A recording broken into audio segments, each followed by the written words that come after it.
Mheshimiwa Mkuu wa Mkoa, karibu Arusha. Arusha ni mkoa wa wajanja, watu wenye upendo mkubwa na wenye bidii ya kutafuta pesa. Na bahati nzuri umekuwa kiongozi hapa, na kwetu sisi ni shukrani kwa Mungu na kwa rais wetu Daktari Samia kutuletea mtu wa aina yako kwenye mkoa wetu wa Arusha. Ina mambo makubwa matatu ya kwako.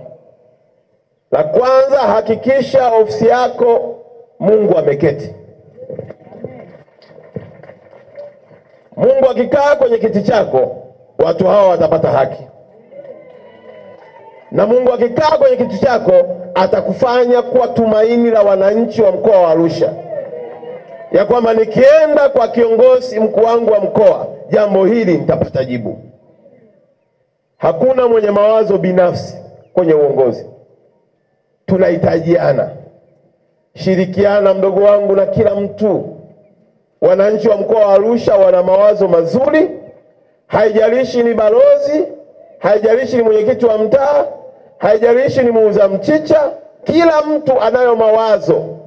Jambo langu la mwisho kwako kiongozi wangu, mbele ya watu hawa ni kuahidi nitakutii na kukuheshimu bila kujali umri, bila kujali nimekutangulia kuingia serikalini, kwa kuwa wewe uko hapa kwa mamlaka na umevishwa kofia na heshima na Rais wa Jamhuri ya Muungano wa Tanzania. Mimi nitakuwa mwananchi wako mwema. Utaniona kwenye hivi viunga, ukinihitaji nitakuja. Natambua mipaka ya uongozi, na ukishakuwa mstaafu kaa nyumbani tulia. Ukihitajika utafanya nini? Huu mji umejaa wastaafu wengi, tena waliofanya kazi kubwa na heshima kubwa. Kwa hiyo utatukuta tupo na tutakupa kila aina ya ushirikiano. Kwa wananchi jamani, niwaombe kwa unyenyekevu mkubwa, ushirikiano mlionipa muongeze kwa mkuu wetu wa mkoa. Na zaidi ya yote tumuombee, tuwe mkoa wa mfano unaoombea viongozi badala ya kulumbana nao kwenye mitandao na kuwatukana. Na ofisi yako Mheshimiwa kiongozi nimeibadilisha kwa hadhi ya makao makuu ya Afrika Mashariki, kwa kuwa wewe utakuwa ni mwenyeji wa makao ya Afrika Mashariki, mabalozi, taasisi zote kubwa zilizoko hapa. Basi ofisi ya mkuu wa mkoa inapaswa kumwakilisha rais wetu katika hadhi hiyo. Mwenye macho haambiwi afanye nini, na mwenye masikio afanye nini. Hongera sana senior.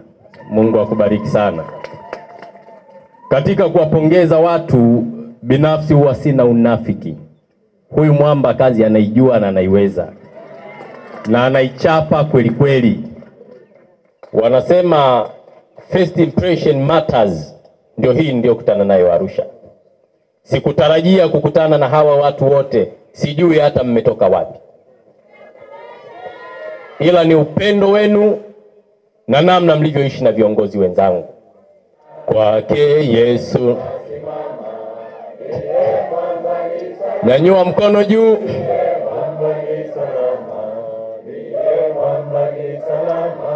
Damu yake na sadaka